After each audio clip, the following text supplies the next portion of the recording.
आपराधिक इतिहास, हत्या के प्रयास का आरोप, डकैती के आरोप, दंगा भड़काने के आरोप, सरकारी काम में बाधा पहुंचाने का आरोप, सरकारी अधिकारी को बंधक बनाने का आरोप, बाबरी केस में नाम, दाऊद गैंग से कनेक्शन, मंच पर पहलवान को थप्पड़ मारना। और अब आज हमारे पास 5 से 6 लड़कियां आ गई हैं, विद प्रूफ है हमारे पास में, उनके साथ में जो जो हुआ है। हमें मजबूर ना किया जाए सबके सामने आने के लिए। मैं बड़े शर्म के साथ मैं बोलना चाहूंगी कि हिंदुस्तान जैसे देश में अगर हम जैसी लड़कियों के साथ ऐसे होगा तो हिंदुस्तान में मैं सोच रही हूँ कि हिंदुस्तान में कोई भी नॉर्मल महिला किसी भी जगह पे सुरक्षित नहीं है। मैं ये एक विश्वास के साथ कल को बोल पाऊंगी कि इस देश में एक बेटी पैदा नहीं होनी चाहिए। वो प्रूफ है हमारे पास, वो लड़कियां आज हमें प्रूफ दे रही हैं फोन करके।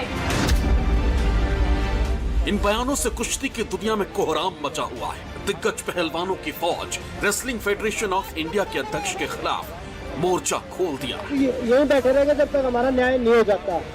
यौन शोषण जैसे संगीन इल्जाम से सियासत की दुनिया में WFI के अध्यक्ष के खिलाफ आवाज बुलंद हो रही है।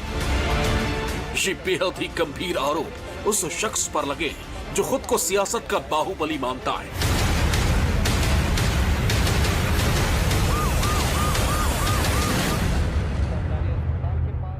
कुश्ती हॉल में जिसके एंटर करते ही पूरा हॉल नेताजी जिंदाबाद के नारों से गूंज उठता है। नाम है बृजभूषण शरण सिंह, पद यूपी की कैसरगंज लोकसभा सीट से बीजेपी के सांसद। इनका एक और पद है, वो है रेसलिंग फेडरेशन ऑफ इंडिया के अध्यक्ष। और यही पद अब उनके लिए मुसीबत का सबब बन गया है। एक के बाद एक उन पर आरोपों की झड़ी लग रही है। हरियाणा के दिग्गज महिला पहलवानों के साथ ही कई ओलंपिक पदक विजेता पुरुष रेसलर्स ने भी बृजभूषण शरण सिंह के विरोध में आवाज बुलंद कर दी। रेसलिंग फेडरेशन को पूरा लेटर लिखा है, बहुत बार उन्होंने कॉपियां भेजी हैं कि सर इस पे कार्रवाई की जाए, हमें टॉर्चर किया जा रहा है, मेंटली हरास हो रहे हैं, फिजिकली असॉल्ट हो रहे हैं हम।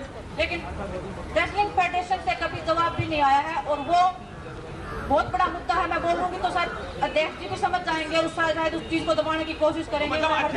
अगर वो कुर्सी नहीं छोड़ते हैं तो फिर आप लोगों का अगला कदम क्या होगा विनेश? अध्यक्ष जी पे होगा। अध्यक्ष जी तो बोल रहे थे ना किसी ने कभी शिकायत नहीं की हमारे साथ कुछ हुआ है, वो शिकायत हुई है, वो प्रूफ है हमारे पास। वो लड़कियां आज हमें प्रूफ दे रही है फोन करके।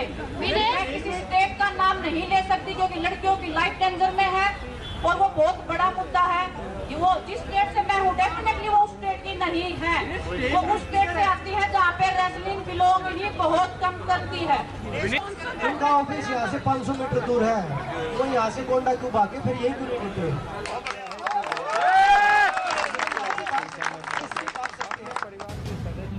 इन खिलाड़ियों के बयान और मोर्चाबंदी से इतना तो साफ हो गया कि बृजभूषण शरण सिंह एक प्रभावी व्यक्ति हैं।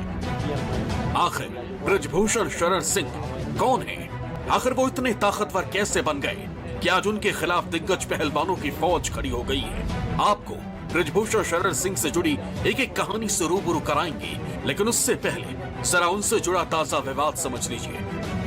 महिला पहलवान और विश्व चैंपियनशिप पदक विजेता विनेश फोगाट ने बृजभूषण शरण सिंह पर यौन शोषण का आरोप लगाया है कि ना आप नेशनल लड़ोगे, ना आप ओपन नेशनल लड़ोगे, ना आप ट्रायल दोगे। ट्रायल भी आप चाहते हैं कि सारे खिलाड़ियों का ट्रायल हो जाए, फिर जो खिलाड़ी उसमें जीतता हो उससे आपका अकेले ट्रायल हो जाए। और अगर इतनी दिक्कत थी फेडरेशन से तो 10 साल से ये दिक्कत क्यों नहीं हुई? दिक्कत तब होती है जब फेडरेशन एक नियम बनाती है। मैं जो है किसी की दया पर नहीं यहाँ पर बैठा हूँ, मैं चुना हुआ अध्यक्ष हूँ जनता के द्वारा। अब बात बृजभूषण शरण सिंह के उन मामलों की जो उनकी शख्सियत को बाहुबली बनाते हैं। महंगी गाड़ियों से लेकर हेलीकॉप्टर तक,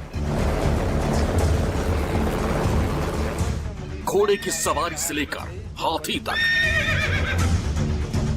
बृजभूषण शरण सिंह हर उस चीज का शौकीन है जो उनके तेवर को राजशाही लुक देता है। लेकिन इसी चुनाव लड़ा और इस सीट पर बीजेपी का खाता खोला। आरोप है कि दाऊद इब्राहिम के बहनों ने इब्राहिम कास्कर की हत्या करने वाले अरुण गवली गैंग के शूटर शैलेश हल्दनकर और विपिन के जिन शूटरों ने हत्या की थी उनको ब्रिजभूषण शरण सिंह ने ही शरण दिया था। बताया जा रहा है कि 1993 में फरवरी से लेकर जून के बीच ब्रिजभूषण शरण सिंह ने दाऊद इब्राहिम के 4 सहयोगियों को, अब इसके बाद 1999 में वो दूसरी बार गोंडा से बीजेपी के टिकट पर सांसद बने। 2004 में वो अपनी सीट बदलकर बलरामपुर से बीजेपी के टिकट पर चुनाव लड़े और तीसरी बार सांसद बने।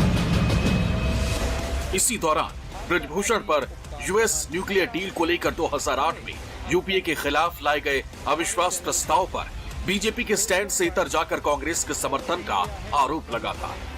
उस समय मुलायम सिंह यादव कांग्रेस के खेवनहार बने थे। इसके बाद ब्रिजभूषण पर बीजेपी ने कार्रवाई की तो वो समाजवादी पार्टी में चले गए। 2009 में समाजवादी पार्टी के टिकट पर ही गोंडा से चौथी बार सांसद बने। हालांकि अगले चुनाव यानी 2014 में वो वापस बीजेपी में आ गए और 5वीं बार सांसद बने। इसके बाद 2019 में 6ठी बार जीतकर अपने नाम एक रिकॉर्ड कायम किया। इस दौरान राम मंदिर का मुद्दा भी पूरी तरह हावी रहा। ब्रिजभूषण शरण सिंह का नाम भी राम मंदिर आंदोलन से जुड़ा था।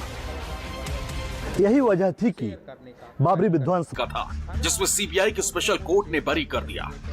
दूसरा मामला गोंडा के नवाबगंज कोतवाली में समाजवादी पार्टी के दिग्गज नेता और पूर्व मंत्री विनोद सिंह उर्फ पंडित सिंह पर जानलेवा हमले का था। हालांकि 1993 में इस मामले में भी कोर्ट ने ब्रिजभूषण